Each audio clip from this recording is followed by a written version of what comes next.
సరిహద్దు గ్రామాలు ఊపిరి పీల్చుకుంటున్నాయి. జమ్మూ కాశ్మీర్, రాజస్థాన్, పంజాబ్, గుజరాత్ సరిహద్దుల్లో సాధారణ పరిస్థితులు నెలకొన్నాయి. అన్ని ప్రాంతాల్లో కూడా బ్లాకౌట్ ఎత్తివేశారు. రోజువారీ కార్యక్రమాల్లో స్థానికులు బిజీ అయిపోయారు. అలాగే వ్యాపార సముదాయాలు కూడా తెరుచుకున్నాయి. జైసల్మేర్, పాక్ బోర్డర్లో రాజస్థాన్ మంత్రులు పర్యటిస్తున్నారు. పరిస్థితులపై క్షేత్రస్థాయి పరిశీలన చేస్తున్నారు. ఇక గత 6 రోజులుగా కూడా టెన్షన్ వాతావరణం నెలకొంది. బాంబుల మూత నుంచి ప్రశాంత వాతావరణంలోకి ఎల్ఓసి ప్రాంతాలు వచ్చేశాయి. ఇక వీటికి సంబంధించి పూర్తి అప్డేట్స్ అందించడానికి శ్రీనగర్ నుంచి మా ప్రతినిధి రాజు, అలాగే జైసల్మేర్ నుంచి మా ప్రతినిధి దినకర్, అమృత్సర్ నుంచి రాధాకృష్ణ అందుబాటులో ఉన్నారు. ముందుగా జైసల్మేర్ వెళ్దాం. అక్కడ మా ప్రతినిధి దినకర్ ఉన్నారు. దినకర్, జైసల్మేర్ లో ప్రస్తుతం ఎటువంటి వాతావరణం నెలకొంది? డీటెయిల్స్ ఏంటి?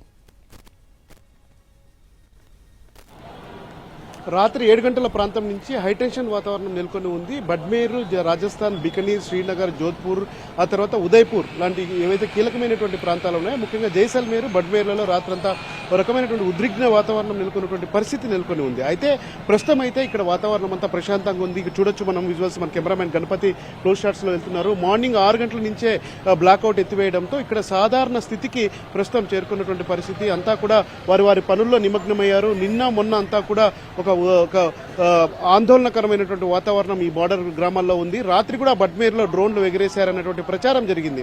అయితే మళ్ళా రాత్రి 12 గంటల తర్వాత వాటిని కూడా పూర్తి స్థాయిలో డిమాలిష్ చేసిన తర్వాత కూడా శాంతి వాతావరణం నెలకొందని చెప్పి ఒక ప్రకటన జిల్లా అధికారుల నుంచి వచ్చింది. ఇవాళ రాజస్థాన్కి సంబంధించినటువంటి మంత్రులంతా కూడా బడ్మేర్ లాంటి సరిహద్దు ప్రాంతాల్లో పర్యటిస్తున్నారు. అక్కడ పరిస్థితులను అంచనా వేస్తున్నారు. ఎందుకంటే పాకిస్తాన్కి జస్ట్ కేవలం 10 కిలోమీటర్ల దూరంలో ఉన్నటువంటి ప్రాంతం అది. ఇక్కడ జైసల్మేర్కి దూరంగా ఉన్నటువంటి ప్రాంతం పాకిస్తాన్ బార్డర్కి అత్యంత దగ్గరగా ఉన్నటువంటి ప్రాంతం. ఏదైనా తొలుత టార్గెట్ చేస్తే ఖచ్చితంగా బడ్మేర్ పైన వేస్తారు. సో దీంతో గత 10 రోజులుగా, గత వారం రోజులుగా జరుగుతున్నటువంటి ఉద్రిక్త పరిస్థితులు ఏవైతే ఉన్నాయో వాటన్నిటికీ కూడా మొత్తం అంతా ఇక్కడ కంట్రోల్లోకి వచ్చినట్టుగా పోలీసులు చెప్తున్నారు. ఇటువైపు కూడా బస్టాండ్ ఏదైతే ఉందో అక్కడి నుంచి వాహనాలు కూడా వెళ్తున్నటువంటి పరిస్థితి. మొత్తం ఏదైతే ఇక్కడ జైసల్మేర్లో హనుమాన్ చౌరస్తా ఉంది. ఈ హనుమాన్ చౌరస్తానే మొత్తం ఇక్కడంతా కూడా కేంద్రమైనటువంటి పాయింట్. ఇక్కడి నుంచి బార్డర్ అతి కొద్ది దూరంలో ఉండడంతోనే ప్రజలంతా కూడా నిత్యం భయంతో బతుకుతున్నటువంటి పరిస్థితి ఉంది. అయితే ప్రజెంట్ మనం చూస్తున్నటువంటి విజువల్స్ ప్రకారం అయితే అంతా కూడా ప్రశాంతంగా ఉంది. ప్రతి ఒక్కరు కూడా వారి పనుల్లో నిమగ్నమయ్యారు. దైనందిన జీవితంలో కూడా వెళ్తున్నటువంటి పరిస్థితి. 12 గంటలకు ఇరు దేశాల డీజీఎంఓల సమావేశం ఉండడం, ఆ సమావేశంలో కూడా ఎలాంటి అంశాలు తెరపైకి వస్తాయని దానికి సంబంధించి చర్చ జరుగుతుంది. అయితే ఇది తొలి రోజు మాత్రమే జరగదు, మరికొద్ది రోజుల్లో కూడా పోస్ట్ జరిగే అవకాశం ఉంది.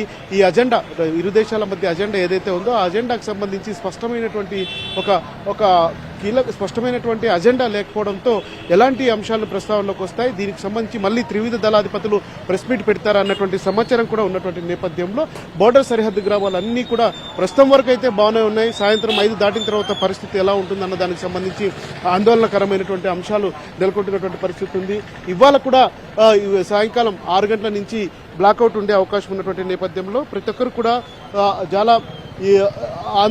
ప్రతి ఒక్కరు కూడా అలర్ట్గా ఉండాలని కూడా ప్రభుత్వం ఇక్కడ సూచిస్తున్నటువంటి పరిస్థితి ఉంది. ప్రస్తుతానికైతే ప్రశాంతంగా ఉంది, శాంతియుత వాతావరణం నెలకొందని ఒక ప్రకటనలు ప్రభుత్వం వైపు నుంచి వస్తున్నాయి. అయితే మధ్యాహ్నం 12 గంటల తర్వాత జరిగే చర్చల తర్వాత జరిగే పరిణామాలు ఎలా ఉండబోతున్నాయన్నది మాత్రం ఆసక్తికరమైనటువంటి అంశం. దానికి సంబంధించి ఎన్టీవీ ఎప్పటికప్పుడు అప్డేట్స్ ఇటు రాజస్థాన్ బోర్డర్ నుంచి అందిస్తూనే ఉంటుంది. Over to you Sravani. Right Dinakar, మీరు హోల్లోనే ఉండండి. అటు శ్రీనగర్కి వెళ్దాం. శ్రీనగర్లో మా ప్రతినిధి రాజు ఉన్నారు. రాజు, గత 3-4 రోజుల నుంచి కూడా మనం ఒక టెన్షన్ వాతావరణం చూసాం. నిన్నటి నుంచే కొంచెం పరిస్థితులు కుదుట పడుతున్నాయి. రైట్ నౌ సిచ్యువేషన్ ఏంటి శ్రీనగర్లో?